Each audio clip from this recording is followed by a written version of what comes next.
Hello, ladies and gentlemen. So today we're doing another video. We're doing a vlog today on Alan Wake, my opinions on it. So just before the video starts, I'd like to put this into view.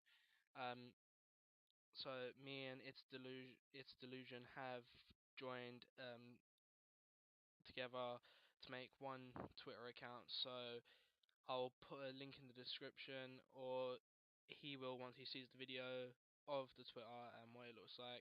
And any questions you have towards the channel, or me, or its delusion ourselves, hit us up on the Twitter account, and yeah, we'll get straight to you. So yeah, hope you guys enjoy the video, and let's go. Hello, ladies and gentlemen. Welcome back to another GamerzGround video. So today we're doing a vlog on Alan Wake.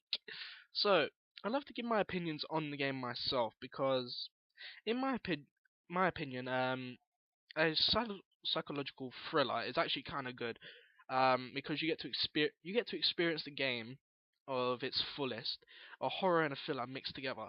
I mean, I did drama for my GCSE, and I know what it's like to mix horror and a thriller together. So once you start playing it, you go through this little tutorial about what's going on.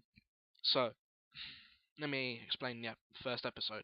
So at the start, we are presented to Alan Wake, a famous writer who made a book about fuck knows, they didn't even explain it. Well, it's actually, yeah, they did. A detective book.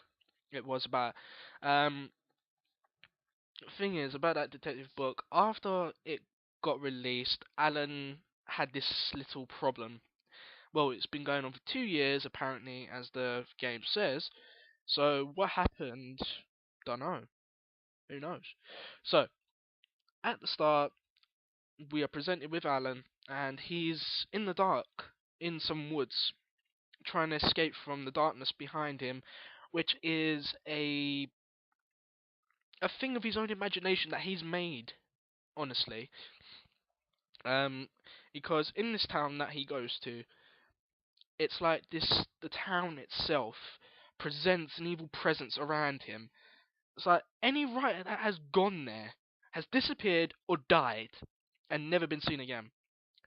But once Alan is awake from the nightmare, um, he awakes to his wife. Oh, what was her name? What was her name? What was her name? Do do do do do. Oh fuck! It doesn't say her name. But anyway, um, his wife tries to get him back into writing because at the moment writing is his biggest fear. Um, from what I can tell, he tries his best to avoid writing as good as possible, but people persuade him to try and write. The reason why they went on vacation was to get away from everything, to get away from cities, get away from people forcing him to write. The photographers, the paparazzi, everything, the news. So, they've gone to a vacation to Bright Falls. Bright Falls is a sort of place where people would go to relax and everything, or so they would think. Little town, secluded, nothing wrong, no crimes or anything. But Alan soon finds that out to be very difficult to believe. Um, People there are weird. The diner woman, Rose, she has a cutout, and she is the biggest fan of Alan Wake. So he goes in there to try and find the guy that was meant to give him the cabin keys. But as we saw in the diner, yeah, he tries to go to the bathroom to find the guy that was meant to give him the keys, but it turns out the old woman, who is presented as the darkness, gives him the keys and says these are the directions to the lodge. Well, to the cabin. So this cabin's no ordinary cabin. It's like her place where she likes to keep the writers, to keep her alive. So Bright Falls is her domain. Anyone who is a writer, who has become famous, who has steps into it, is her property. That is it. That is her property. So, another thing, once Alan and his wife go in there, we discover something that might have been different. So, well, not different, but unconventional. His wife is scared of the dark. Probably something happened to her in the past where she was in a dark room or something like that. I do not know. But in the cabin, all the lights switch off, and yeah, Alan goes outside to turn the generator back on. Everything's back on, and then she goes to the study and shows him a typewriter. Well, whatever it is, it's that fucking. I'll put a picture in it, so you'll know what I'm talking about. Yeah. So after that, he storms out of the house because she knows she's done wrong, but she wants to help him to overcome his fears of writing. For some reason, fuck knows what's happened to him to make him go like that, to make him have this phobia of writing. So honestly, I'd like to find out more why his phobia has affected him so much to prevent him from writing again. On the other hand, once he leaves the cabin, the whole place goes dark, and he hears his wife crying for help. He tries to turn the generator back on, doesn't work. Goes in there, and it's like the whole place is turned to darkness. So, goes into the house, looks everywhere, goes to the porch outside in the back, boom, she's gone. She's gone. She's fallen over the edge, been taken by the bitch ass old lady, and yeah. Alan dives into the water to try and save her, but this old woman, is no ordinary person who thinks she can just take everything away without consequence. But she is. She is not ordinary. She is the darkness incarnate. Like from Fable 3, for instance. That darkness bastard is like the biggest thing ever. He almost took over an entire fucking region. Think of it. But this old woman is created from imaginations from writers. So, we discover bits and bits and bits and bits throughout the game. TVs are turned on, and Alan is actually talking in third person by himself. Actually, no, wait, is it first person or third person? It's third person, sorry. So, he sees this and he's wondering, what is going on? Why am I on TV? So, the old woman has kept him there for a week. A week. Or, yeah, it's a week.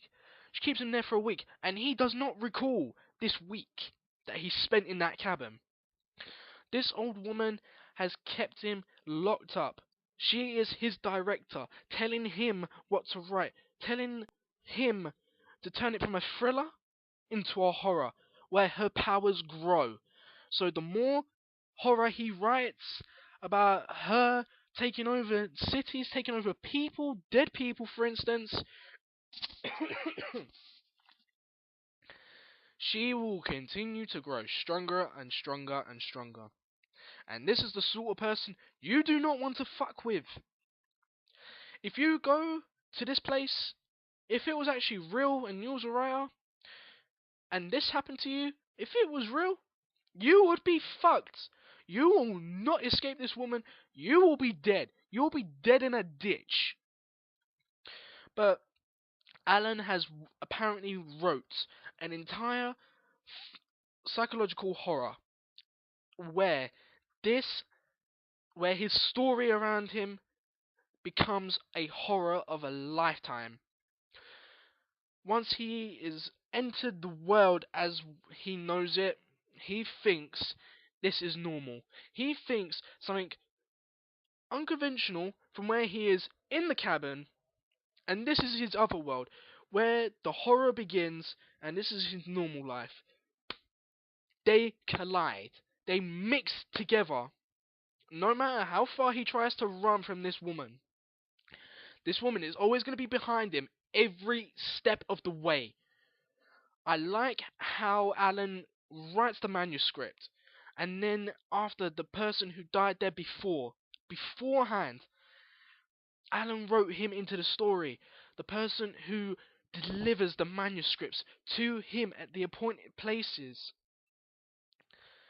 He writes, he delivers. He tries to write himself into the book so then he can escape.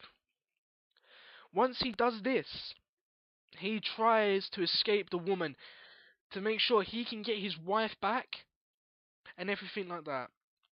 But the one thing that puzzled me in the first episode is that this old woman has took the form of a previous lover of the old writer that was there before. And she has not exited this form. Not one bit. She will consume anyone to get her own way. That is episode 1. That is what it's based about. Alan Wake's original present. His original present, where he is having a normal life, a vacation with his wife. And this is the part where it begins to unfold into a horror that he cannot escape from. But then he figures it out. He figures it out, and people are starting to think he is mad. So that is where his worlds collide to each other. And honestly, if I was in that game myself, I would be shit scared. I would. I would be shit scared. So that's it for today, guys. My opinions on the first episode. Good. It was good, well structured, everything like that. The script was written perfectly. I mean, like, how it was presented, how one world was collided into another, everything like that.